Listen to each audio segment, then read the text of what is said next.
Assalamualaikum warahmatullahi wabarakatuh. Nama saya Mustari, asal di sini, termasuk paman yang punya hajat. Yang saya tanyakan, kalau menurut syariat, ila sahalus sholat terus, tidak usah hakikat. Tapi menurut hakikat, ada keterangan awaluddin ma'rifatullah, harus mengenal Allah dulu baru sholat. Yang nomor dua, kata syariat, Syed Jenar sesat. Ternyata kata orang hakikat bagus. Yang nomor tiga, kalau menurut syariat wajib berdoa, termasuk di dalam Al-Baqarah, mayaqulu rabbana atina fid dunya hasanatan wa fil akhirati hasanatan wa qina adzabannar, termasuk wajib. Tapi menurut hakikat, doa diku termasuk kurang sopan. Monggo dijelaskan namanya. Cukup mangkaten. Assalamualaikum warahmatullahi wabarakatuh. Wabarakatuh.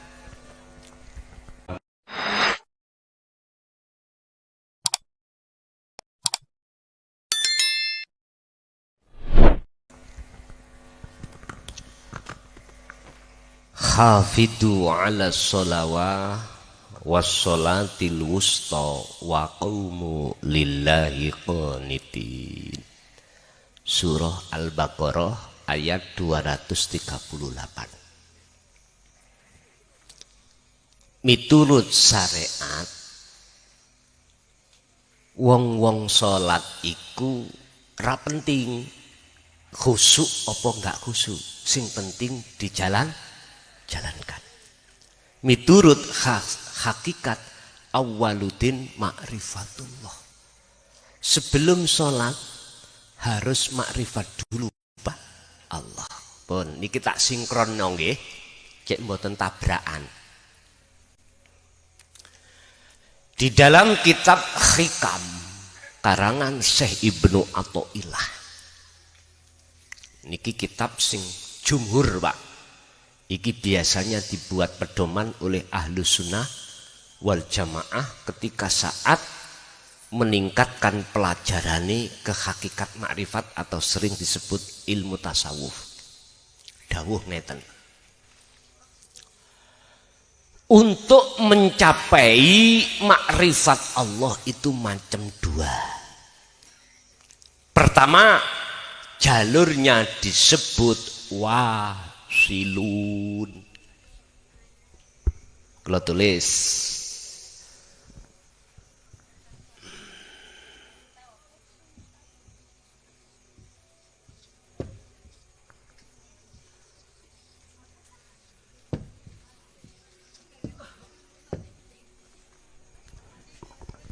pertama, jalur wasilun, yaitu jalurnya orang-orang dari bawah ke atas. Syariat dulu thariqah hakikat makrifat. Rapopo walaupun belum khusyuk, tapi terus dijalankan. Niki khusus bagi orang-orang yang hatinya memang ingin ketemu Allah. Tapi kebanyakan kita sebagai seorang muslim, orang mukmin, kebanyakan loh niki, kita ketika sholat nggak ada keinginan ketemu Allah. Ketemu apa? Makhluk yang berupa pahala, yang berubah surga. Sebab makhluk, surga dan pahala ini Allah yang menciptakan. Disebut makhluk sebab ini yang menciptakan Allah. Padahal Pak, dalam ayat lain Allah katakan wama umiru illa liya'budullaha. Orang diperintahkan terhadap kamu sekalian wahai umat manusia, illa liya'budullaha, kecuali menyembah kepada siapa? Allah, bukan terhadap makhluk. Mohon maaf, niki kebanyakan kita jarang yang ketika sholat ingin berjumpa pada Allah. Sebab apa?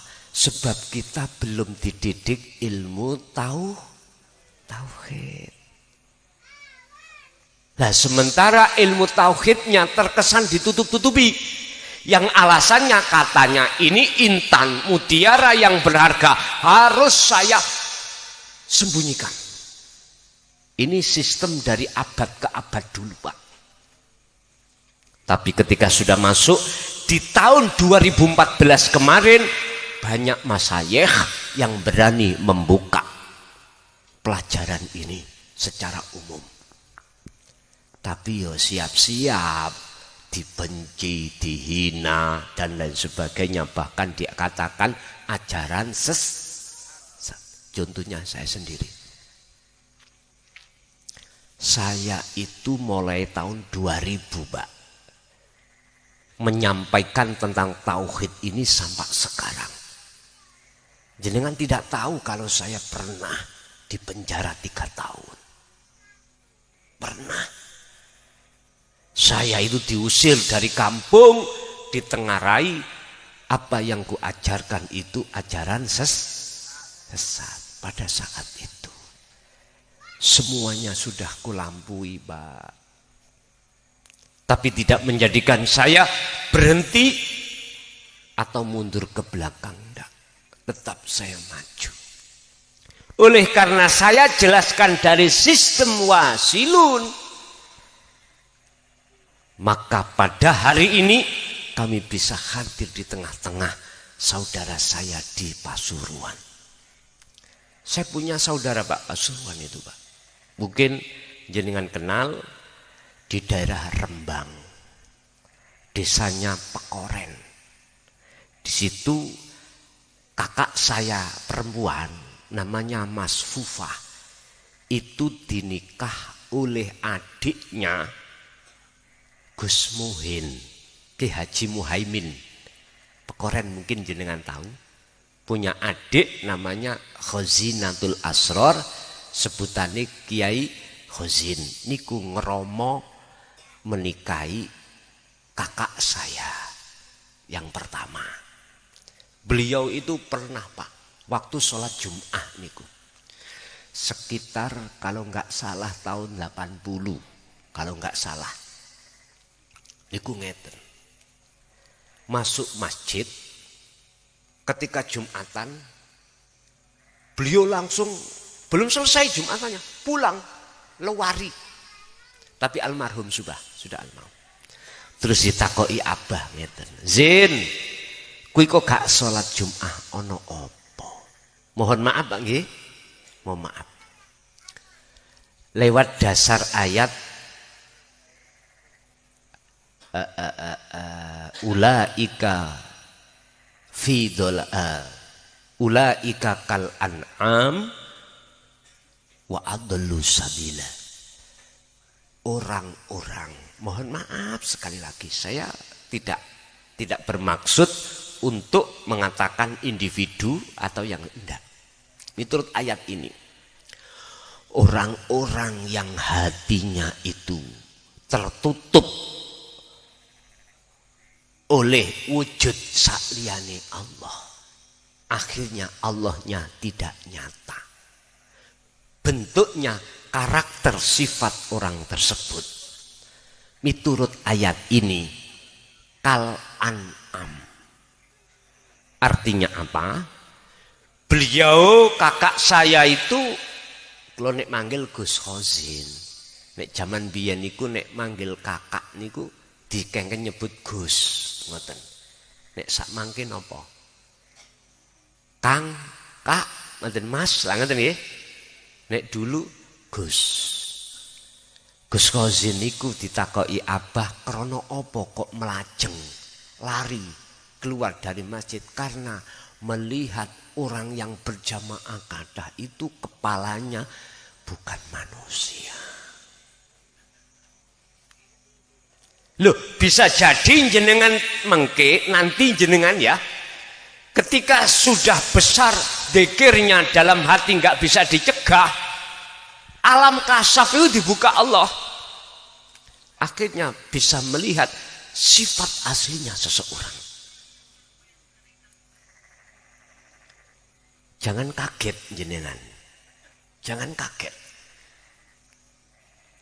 Kalau tidak aslinya kepala manusia, tapi kepala selain itu sebetulnya sifat, Pak. Sifat yang dibawa oleh hati kita, misalkan hati kita ada hati serakah. Apa hewan yang serakah? Wis terserah. Itu bisa jadi seperti itu. Mohon maaf sekali lagi. Saya menyampaikan sistem tauhid itu dari wasilu, syariat, thariqat, hakikat, makrifat, dari bawah ke atas. Sistem yang kedua menurut kitab hikam disebut majdubun, sistem dari atas ke bawah. Artinya Pak, nyun sewu, orang ini sudah tidak lagi berbicara tentang hukum syariat. Enggak, langsung hakikat. Artinya apa? Dia langsung ngamalke opo sing guru pesenkan itu, guru akhirat ini. Hanya melakukan zikir yang kusebut tadi tanpa menghiraukan hukum syariat. Tujuannya sama, bertemu Allah. Niki pernyataan sistemnya dari Syekh Ibnu Athaillah di dalam kitab hikam. Wis, kita milih mana? Sakarso jenengan. Tapi yang jelas saya mengikuti surah Ali Imran 31. Kul in kuntum tuhibbunallaha fattabi'uni yuhibbukumullah. Jikalau jenengan ingin menjadi kekasih Allah, yang disebut sebagai orang yang sudah makrifat pada Allah, Gusti Allah niku nyampekno terhadap Kanjeng Rasul miturut ayat ini, Muhammad, sampaikanlah pesanku iki bagi orang-orang yang ingin mengadakan percintaan terhadap diriku, kata Allah, suruh ngikuti caramu Muhammad. Niki Allah yang dawuh. Akhirnya Kanjeng Nabi dawuh, fattabi'uni, ikuti aku. Apa sistemnya? Wasilun. Niki. Tapi bukan berarti tak kala kita memakai sistem majdubun di mata Allah itu salah. Enggak. Boten. Tujuannya sama. Dan ini sering terjadi terhadap para kekasih Allah, asalnya juga begitu. Jadab dhisik. Berapa bulan, berapa tahun, itu urusan Allah. Niki lewis urusannya Allah. Jadi kalau boleh saya katakan, sistem wasilun syariat munggah thariqat hakikat makrifat iku gak salah. Sistem majdubun iku yo ora salah. Makanya pitakon tadi, bagaimana tentang sholat ing mungguh wong syariat? Rapopo, walaupun hati masih sementara sik kelingan selain Allah, sebab belum makrifat.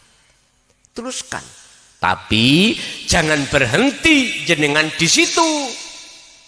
Itu loh maksud saya. Terus si Gus Dur nek ngaji aja ilmu syariat bloko, betul? Artinya tutuk noning tauhite, tutuk noning hakikate supaya bisa makrifat. Gak apa-apa. Ini sistem wasilun. Akhirnya nanti klop ketemu di tengah-tengah sama dengan majedubun iki. Majedubun mengutamakan dulu makrifat. Setelah itu baru dia itu syariate kedandan. Contohnya di dalam kitab Kauniyah. Pak Tani nandur kacang. Niki wonten nggih Pak Tani nandur kacang? Oke. Waktu nandur iku sak kulite napa isine tok? Hanya isinya saja. Iki sistem majedubun niki. Niki sistem majedubun. Mohon maaf. Ketika Pak Tani menanam biji di tanah, nanti Pak, dalam waktu yang sudah Allah tentukan, muncullah pohonnya kacang. Terus, ketika pohonnya kacang itu sudah muncul, maka biji yang kita tanam tadi carilah nggak ada. Sampai carilah nggak ada. Niki ngandung pengertian apa? Kalau jenengan pengen betul-betul makrifat pada Allah, tiadakanlah dirimu.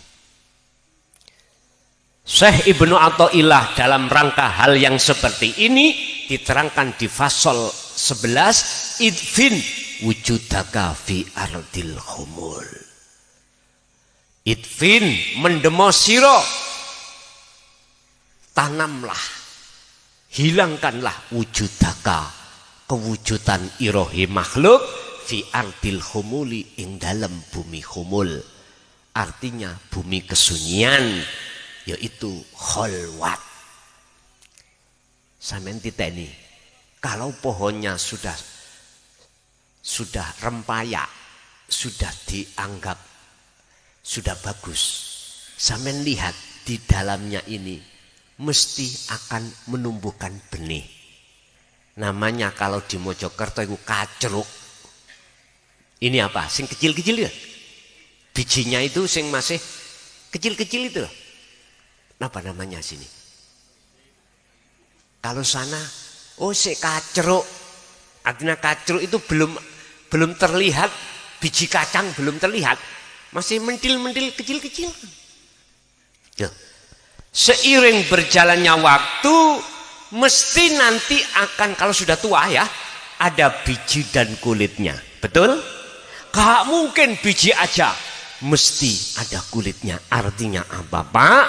Seiring berjalannya waktu, orang-orang zadab yang disebut majedubun, perilakunya suatu saat syariate iki kedandan. Entah apakah sebelum dia meninggal dan ataukah syariate iku terbangun sesudah dia meninggal. Wallahu a'lam. Yang punya wenang hanyalah Allah.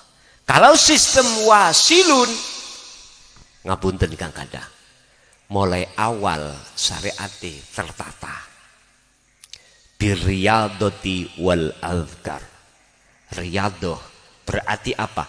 Menjaga hukum syariat, mana larangan ditinggal, mana perintah dijalan, sambil hatinya menetapkan semua yang berlaku hanyalah Allah Subhanahu. Karena zikir sir dan sirul asrar sudah menancap di dalam hati. Niki Pak. Akhirnya nanti sampailah pada ma'rifatullah. Jadi menurut kami pertanyaan yang pertama sama benarnya. Terserah, dengan catatan orang-orang syariat mau diajak ke thariqah hakikat makrifat, kecuali mereka yang duduk manis hanya di syariat saja. Mohon maaf, ini enggak kubahas ini, mboten, terkecuali ini pun satu. Nomor dua, orang yang sudah sampai pada tingkatan makrifat atau hakikat makrifat, ngapunten niku memang kebanyakan tidak mau berdoa, minta pada Allah. Tapi kalau ditarik ke syariat wajib berdoa. Ud'uni astajib lakum. Lah, saya mensikapi di antara dua golongan ini. Baik miturut pandangan syariat sesuai dengan kacamata syariat, dasarnya juga ada. Ya harus memohon kepada Allah, meminta berdoa, karena ngaku kalau kita sebagai hamba selalu butuh kepada Allah. Pada Allah. Cuman kebanyakan loh niki mboten ngerti sapa sing dijalui secara hati, tapi secara lesan mengucapkan Rabbana Atina atau Allahumma, nyebut nama Allah, tapi hati iku gak iso sambung menyang sejatine Allah. Justru hati kita akan sambung selalu terhadap makhluk yang berupa apa yang kita harapkan, yang kita minta, dengan bentuk ngarep-ngarep ndang lekas teko hasile maksud. Betul? Padahal jenengan kok teliti dengan ayat ini. Ud'uni. Niki lho, nek teliti lho ya. Menawi teliti. Ud'uni astajib lakum. Kalau jenengan paham sak temene ayat ini baik secara maknawiyahnya, betul kan ngeten.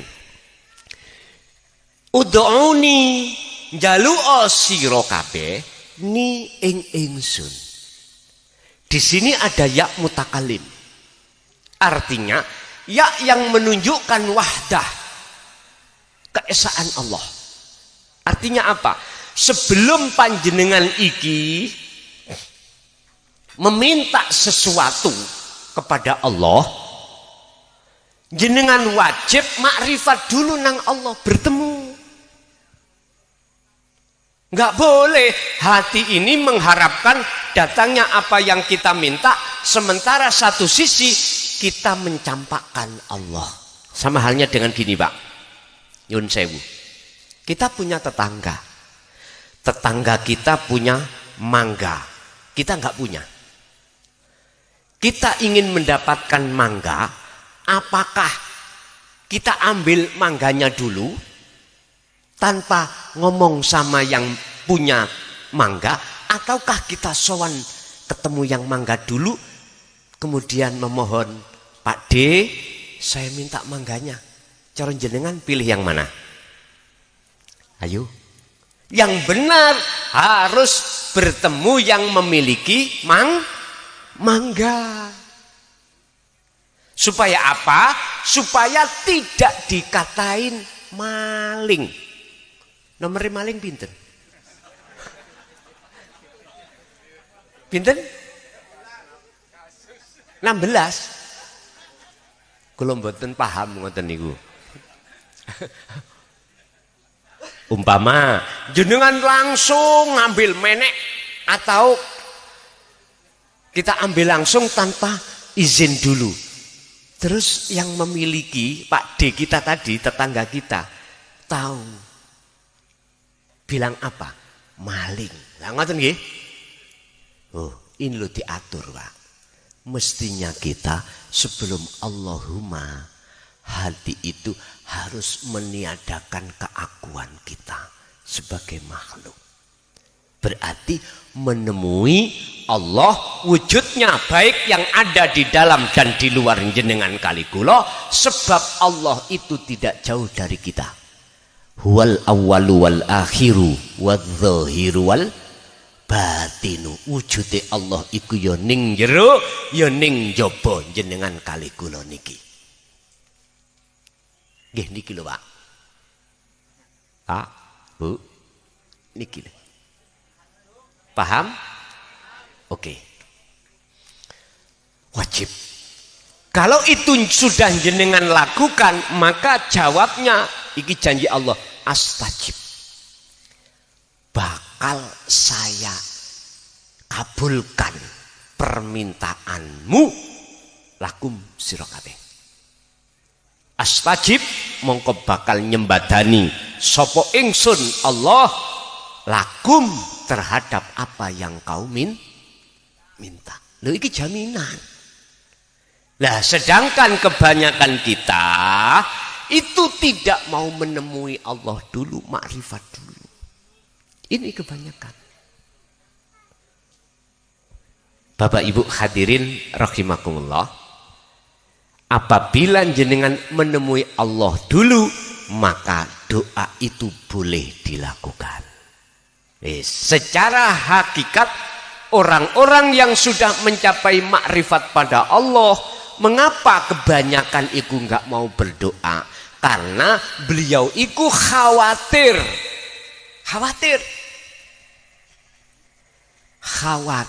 ngatur Allah. Yang kedua, malu karena segala apa yang Allah berikan, contoh nafas itu tidak bisa diukur dengan rupiah, Pak. Dia hanya bersyukur tok. Alhamdulillah, matur suwun bahasa sami, matur suwun, hanya matur suwun tok. Alhamdulillah, sudah nggak berani Allahumma. Ya jangan disalahkan, karena dia mengambil hukum hati-hati, khawatir ngatur Allah. Sebab asline sing diatur iku makhluk, sing ngatur Allah. Bukan Allah yang diatur, kita makhluk yang mengatur. Inilah adab toto kromo, akhlak seorang yang sudah mencapai tingkatan makrifat itu. Yang ketiga terakhir, yang ketiga alasannya, dia sudah tidak lagi membutuhkan kesenangan dunia. Yang dia butuhkan hanyalah kesenangan alam akhirat. Apabila ada seorang yang seperti ini dan bersikap seperti ini, benar di mata Allah, tapi di mata manusia kadang-kadang dianggap sombong, kaya wong gak butuh. Lah ngoten iki. Wis Pak, urusan masalah yang seperti ini apa kata Allah? Yang penting jenengan walaupun belum makrifat, tolong jogonen hukum syariat sambil hati sampean berzikir. Paham ya? Iku bagi yang menjalani lewat sistem wasilun. Jikalau kata Rasul, betul-betul kau mengikuti caraku, yuhibbukumullah, yuhib mongko bakal ndadekake kekasih kum ing sira kabeh sapa Allahu Gusti Allah. Gusti Allah iku akan menjadikan jenengan kali kula sebagai kekasihnya. Alhamdulillah. Wa yaghfir lakum dzunubakum, dan semua kesalahan dosa jasmani, dosa yang pernah kita lakukan secara jasmani, molimo katakanlah, dan dosa rohani yaitu syirik, baik syirik jali maupun syirik khafi, ketika sudah dinyatakan Allah sebagai kekasihnya, maka wa yaghfir lakum dzunubakum, di ngapura dening Gusti. Loh, Gusti Allah sudah memberikan jalan yang terbaik, baik di dunia hasanah wafil akhirati hasanah. Urusan semuanya ku kembalikan terhadap jenengan, mau seperti ini atau tidak, monggo kerso, karena semua orang punya hak masing-masing. Nggih? Masih ada? Monggo.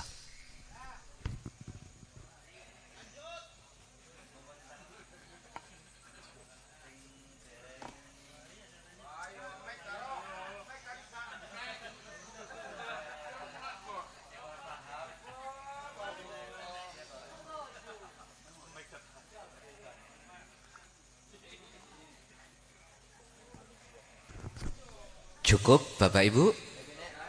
Bini? Ada Gus. Ada, monggo. Assalamualaikum warahmatullahi wabarakatuh. Waalaikumsalam warahmatullahi wabarakatuh. Nama saya Toat, asal Pasuruan di sini. Pertanyaan saya, kata orang-orang, saya juga katanya, kalau bertemu Tuhan katanya sudah mati. Terus penjelasannya di mana Gus? Cukup sekian. Wassalamualaikum warahmatullahi wabarakatuh. Waalaikumsalam warahmatullahi wabarakatuh.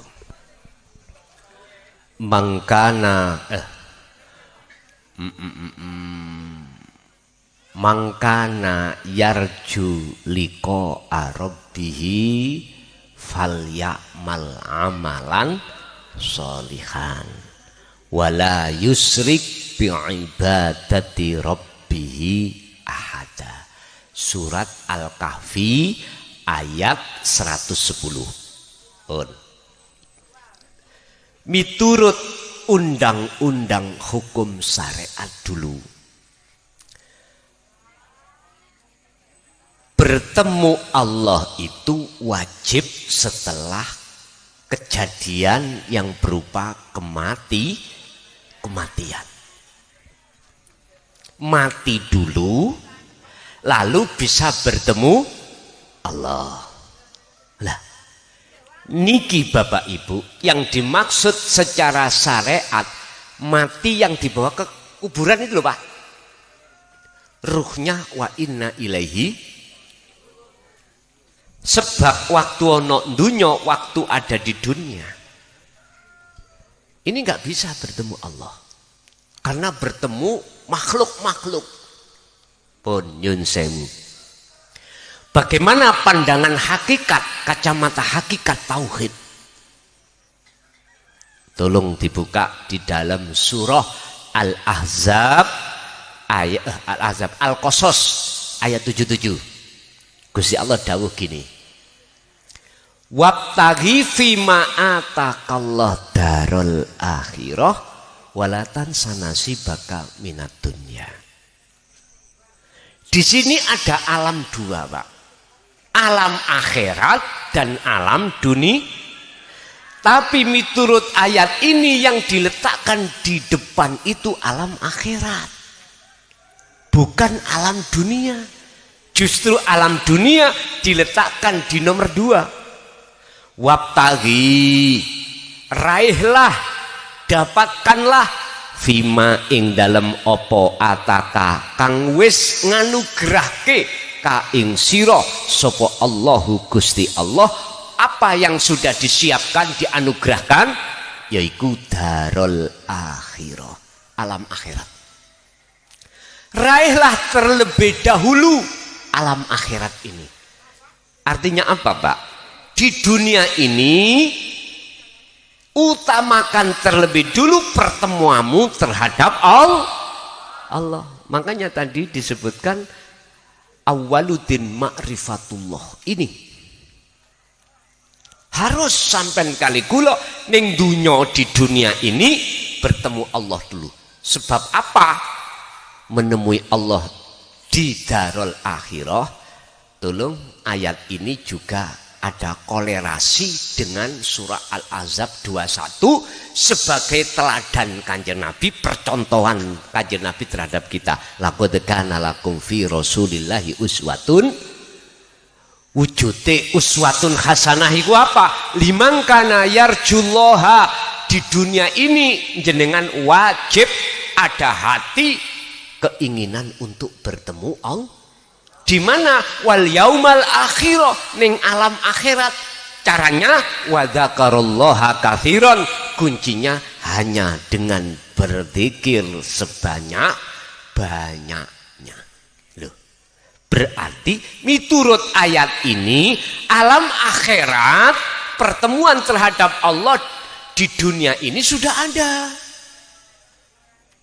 Lah, sing dimaksud kematian itu bagaimana? Gini, Pak. Kalau jenengan sudah terus-menerus hati berzikir apa yang sudah kami jelaskan tadi, jenengan mesti ditarik Allah ke alam fana. Artinya alam di mana keakuan jenengan sebagai makhluk atas kewujudannya itu sudah tiada, itulah mati. Hakikatnya mati ya niki, mateni keakuan diri sebagai makhluk sing ora iso opo, yang tidak bisa apa-apa, nggak ada semuanya, artinya semuanya Allah. Loh, ini hanya golongan hati yang sudah ditarik Allah di alam fana. Mutu qoblal maut, matilah dulu sebelum datangnya satu kematian. Ini maksudnya. Berarti bagi orang-orang hati yang sudah ada keinginan bertemu Allah itu di dunia ini sudah terjadi. Sehingga alam dunia ini sudah menjadi alam akhirat bagi beliau. Contohnya Kanjeng Nabi. Sampai buka nggone surat Al-Isra ayat 1 yang sering kita sebut perjalanan Isra dan Mi'raj. Pertanyaannya di situ, kejadian ini Rasulullah sampun sedo napa belum? Belum. Sedo bahasa Maduranya mate. Rasulullah itu sudah mate apa belum? Belum toh? Belum. Subhanalladzi asra bi'abdihi lailan. Dialah yang maha suci, yang memperjalankan hambanya di tengah malam. Berarti Kanjeng Nabi gak ngaku-ngaku bisa berjalan sendiri, akan tetapi beliau merasa diperjalankan oleh Allah. Baik Isra-nya berjalan Masjidil Haram ke Masjidil Aqsa. Inilah perjalanan syariat sampean kali kula jasmani. Lah, Mi'raj minal Masjidil Aqsa sampai terhadap mustawa ruhaniyah sampean. Perjalanan ruhaniyah jenengan. Meninggalkan alam dunia menuju alam akhirat ini. Rasulullah meninggalkan alam dunia dimulai dari Masjidil Aqsa, Palestina. Numpak buruk naik ke langit Sabtuju, lalu ke Sidratul Muntaha, masuklah ke mustawa. Buruk sampai kali kula hanya satu, zikir. Pun niku buruk sampean. Zikir. Ala bidzikrillahi tatmainnul, yaitu yang akan menjadikan sampai pada makrifat Anda, berzikir itu. Zikir sing pundi? Yang mana? Niki jarang disebutkan. Yaitu tadi yang kukatakan. Zikir yang muncul dari kalimat tauhid la ilaha illa anta disebut zikir khafi. Ya toh? Atau zikir sirul asrar. Sampailah pada la ilaha illa ana disebut fana'udz dzikri.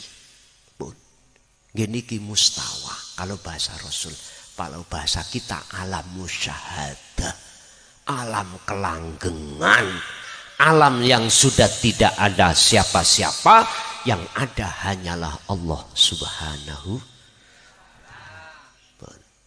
Jadi kematian itu yang dimaksud adalah fananya keakuan diri sebagai makhluk, itulah mati. Faktulu anfusakum bittikhatikumul ijla. Sebab di dalam hati kita ada isinya makhluk-makhluk. Inilah yang menjadikan, mohon maaf, hati yang hati mati. Dihidupkan berarti artinya faktulu patenono anfusakum, ing keakuanmu. Begitu jenengan sudah mematikan keakuan panjenengan kali kula sebagai makhluk yang bisa ini, bisa itu, dan lain sebagainya, maka muncullah keakuan Allah. Ibu tadi ada yang ingin tanya, kami persilakan.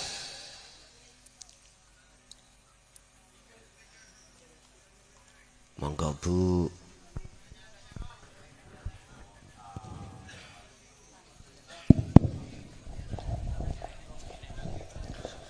Assalamualaikum warahmatullahi wabarakatuh. Saya Erna dari Trewong, Grati, Pasuruan. Yang saya tanyakan mungkin melenceng dari makola ya. Ketika kita bertajalli, kan kalau melakukan apa-apa sebelum melakukan itu kan kita harus bertajalli dulu. Nah, setelah kita bertajalli kan menjalankan sirul asror. Apakah kalau kita itu lupa bertajalli langsung menjalankan sirul asror itu apa berdosa? Nah, yang kedua, ketika saya masih kecil saya selalu ingin tahu siapa Allah, di mana Allah, seperti apa Allah. Nah, setelah saya menjalankan sirul asror, apakah di sirul asror itu jawabannya? Sekian, wassalamualaikum warahmatullahi wabarakatuh. Waalaikumsalam warahmatullahi wabarakatuh. Ketika si salik mencapai makom makrifat, itu mesti diletakkan Allah 3 makom. Pertama, musyahadatul fana. Kedua, musyahadatul kamil. Ketiga adalah musyahadatul baqo. Artinya apa? Gini. Si salik yang disebut wasil. Salik itu seseorang yang masih dalam perjalanan. Disebut wasil orang yang sudah sampai pada tujuan. Saya berbicara wasil karena jenengan tadi sudah membahas tajalli. Tajalli itu apa Pak? Menetapkan semua itu keakuannya Allah. Itu namanya tajalli. Ketika sudah menjadi wasil, kekasih Allah ini semuanya. Di situ Allah meletakkan terlebih dulu di makom musyahadatul fana. Artinya apa? Antara lalai dan ingatnya pada Allah, antara bertajalli terlebih dulu sebelum melakukan sesuatu dengan tidak bertajalli itu kebanyak belum bertajalli. Yang kedua, musyahadatul kamil.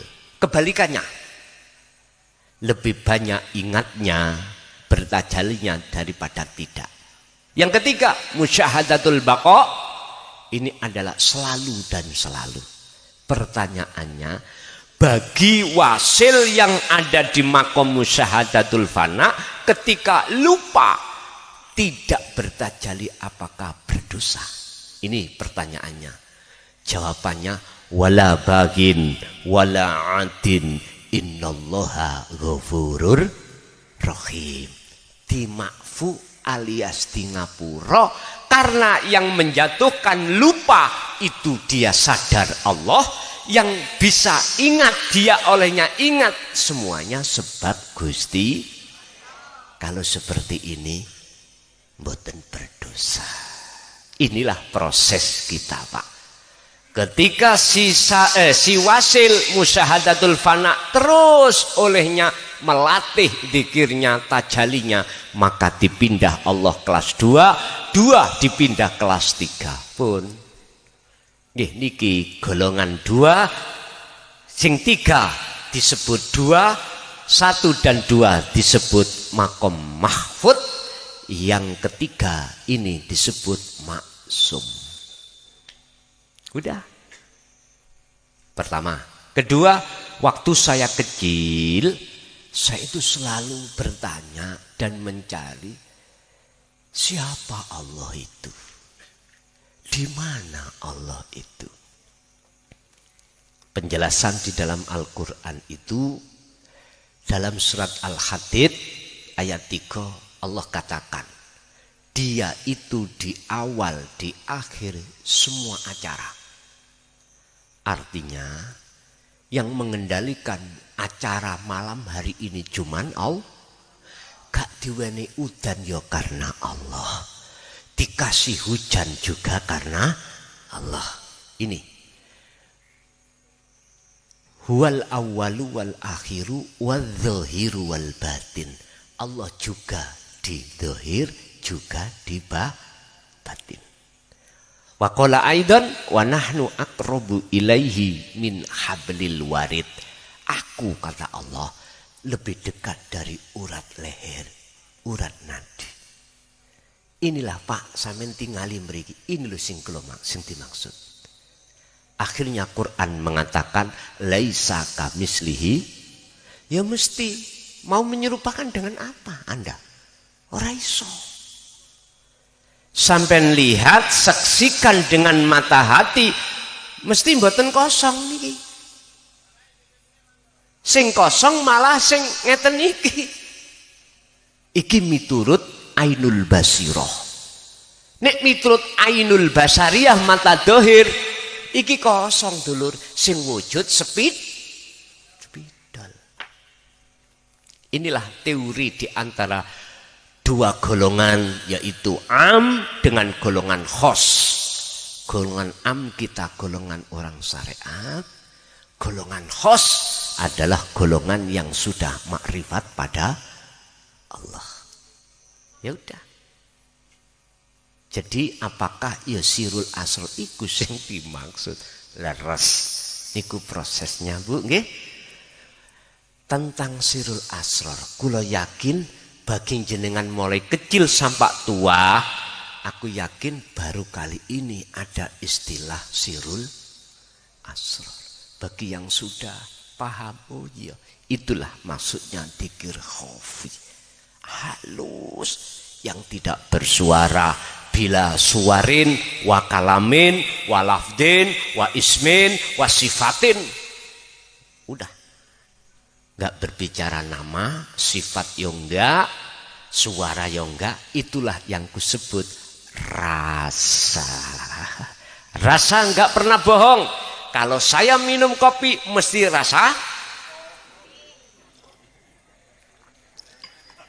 Ning depan saya juga ada degan. Nah, manakala kok inum, mungkinkah rasa kopi? Nek gak percaya sampai jajal. Kalau jajali sik tapi bismillahirrahmanirrahim. Tekan. Gak percaya nanti dibuktikan nggih. Mboten kula telasno mboten. Cek padha rasane. Loh, iman yang dimaksud Rasulullah itu yang benar adalah ihsan. Ihsan itu adalah benar. Iman yang benar jatuhnya ahad. Tolong dibuka dalam surah Al-Kahfi ayat 110 juga. Beliau itu disuruh Allah dawuh ngeten. Kul innama ana basyarum mithlukum. Muhammad katakan hal ini. Apa yang dikatakan? Beliau berkata, innama ana, sesungguhnya aku, kata Rasul, iku basyarum mithlukum, sama dengan kamu. Manusia. Artinya dalam ayat ini sarahnya adalah jangan pernah kau memuji, bahkan menyembah padaku Muhammad, tapi sembahlah siapa yang aku sembah. Pujalah siapa yang aku puja. Puja itu puji, sembah pada siapa? Alhamdulillah utawi sekabeh pujalan puji iku lillahi mung kagungane Gusti.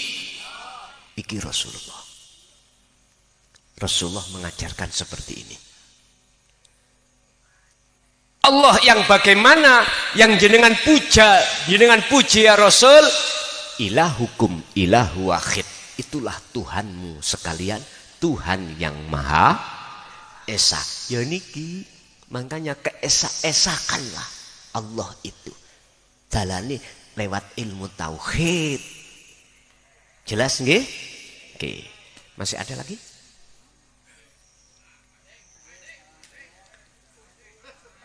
Sobung apa adeng?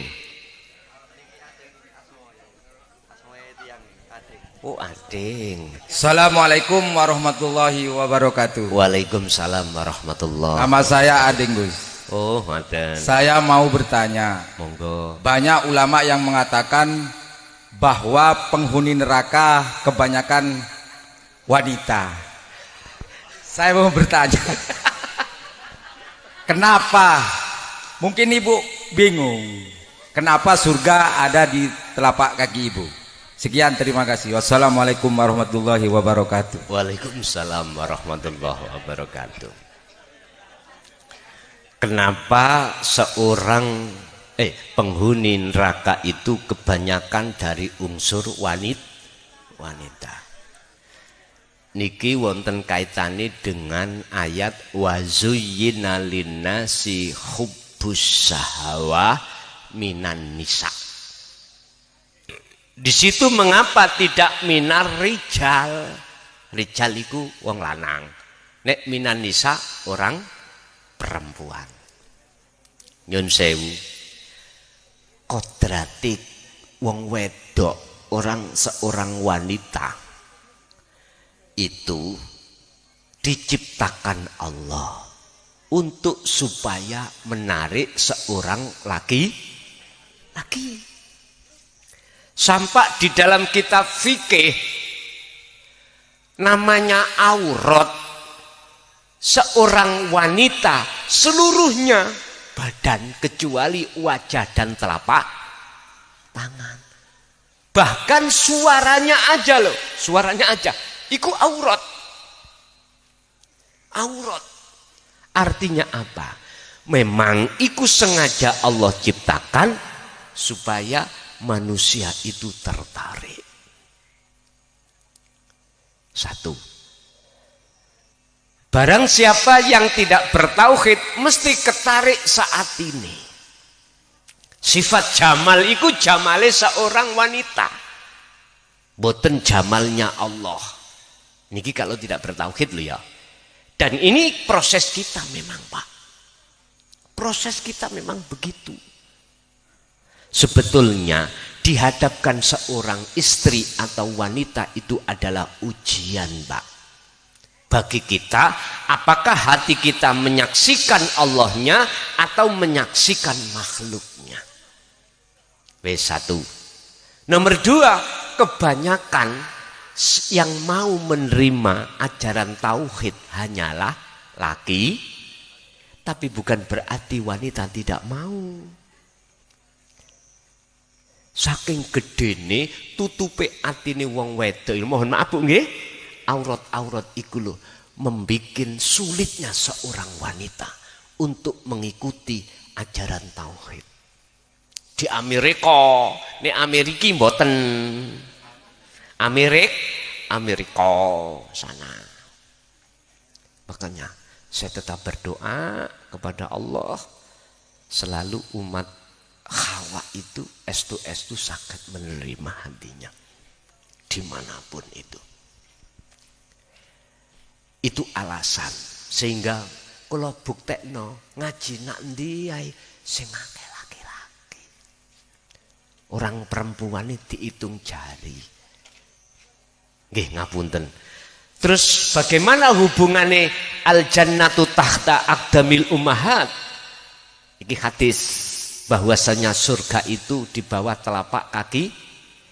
Ini ada hubungannya Pak dengan perkara-perkara yang sifatnya itu pitutur hubungan antara anak dengan orang tua. Kula saiki takok, sing hamil iku bapak apa ibu? Ibu nggih? Berarti hubungan yang paling dekat antara anak dengan orang tua adalah ibu. Terus yang nyusui ku sinten? Ibu. Saiki takon, sing golekno dhuwit kanggo maem ben dadi susu, ben dadi apa iku sinten? Yun sewu. Memang hadisnya itu tahta aqdamil ummahat, di telapak kaki ibu. Artinya ibu yang bagaimana? Hakikatnya lo ya. Nek syariate kita tidak boleh bantah kepada orang tua termasuk ibu. Karena ibu itu berjuang 90 bulan. Kadang punjul 9 hari napakno mentopokan swara Pak wong meteng niku digawe turu miring ya apa melumah ya apa mengkurep ya wangel. Belum lagi nanti pada masa-masa beliau itu berjuang melahirkan toh nyawa. Nggih Bu nggih? Hati istilah iku masyaallah kula nek ningali garwa kula bayi niku mboten mentolo. Sambati ya Allah sakit nggih ta Bu jenenge sakit ta. Tapi kok yo metang meteng. Garwa kula niku pun meteng ping 9 Bu. Beh dadi yuga kula niki berjumlah 9 sakniki. Niki dereng ansal 1 bulan sing alit. Ngoten niku tak tarimi melih nggih. Ngoten. Nggih pun.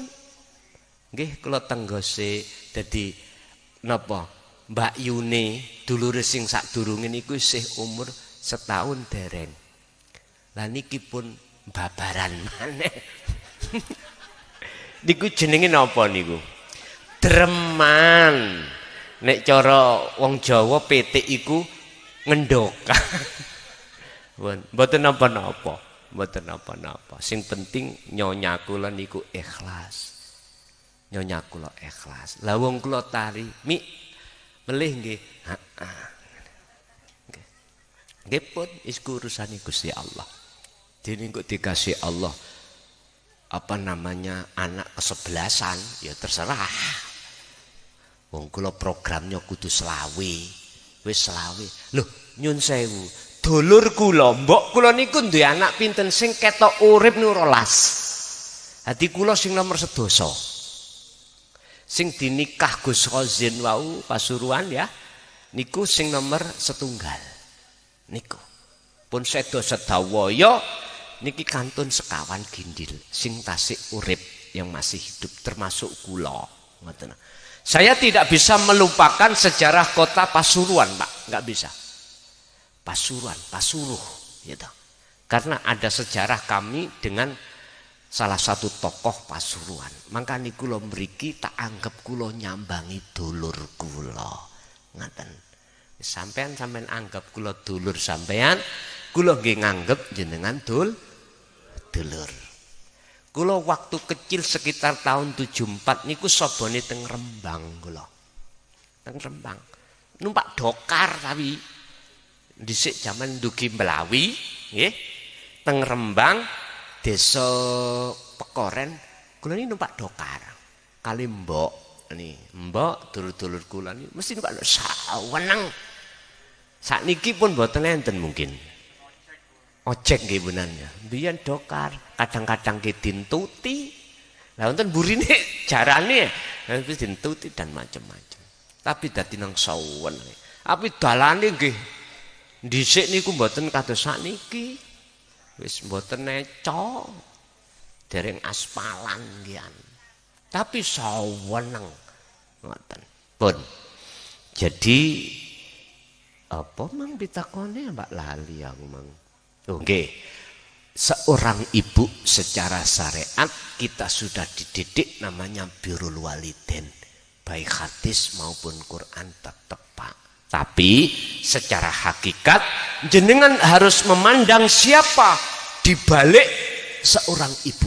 Iki lo baru ketemu al jannatu tahta aqdamil ummahat.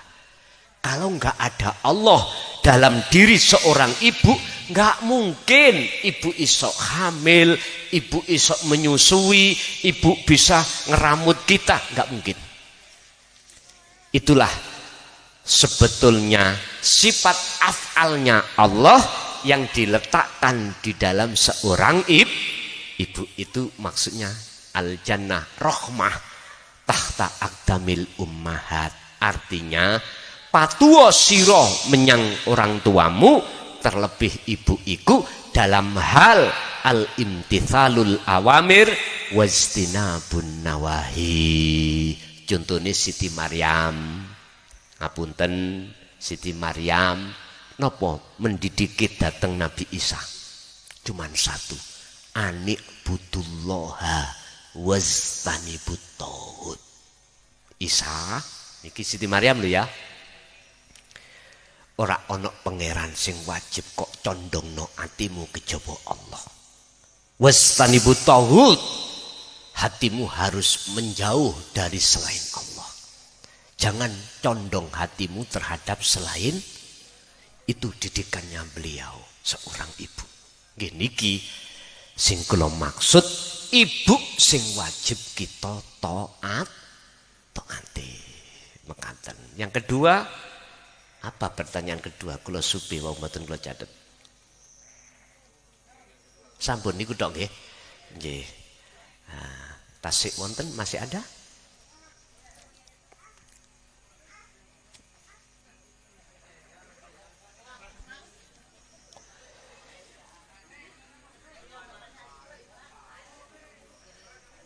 Masih ada Bapak Ibu? Sobung? Nih. Bon Bapak Ibu hadirin rahimakumullah. Apa yang pada malam hari ini Allah berikan ilmu itu. Semoga dados ilmu ingkang manfaat. Terus jenengan kali kula estu di akhir hayat klebu golongan husnul khotimah. Lahumul Fatihah.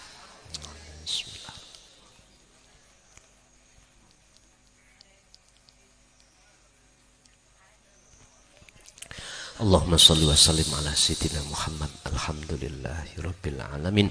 Allahumma sallimna wal muslimin min afatid dunya wa adzabil akhirah. Allahumma ja'alna auladana wa dzurriyyatina wa ahli baitina min ahli syuhudika wa dzikrika wa ta'atika wa ma'rifatika ya arhamar rahimin. Khususan ila hadrati Bapak Sahudi. Allahumma ighfir lahu warhamhu wa'afihi wa'fu anhu wa kafir anhu sayyiatihi anhu ya Allah wa adkhalhu ila rahmatika ya arhamar rahimin. Rabbana atina fid dunya hasanah wa fil akhirati hasanah wa qina adzabannar. Wa sallallahu ala sayyidina Muhammad. Alhamdulillahirabbil alamin. Kurang lebihnya mohon maaf. Akhirul kalam. Assalamualaikum warahmatullahi wabarakatuh.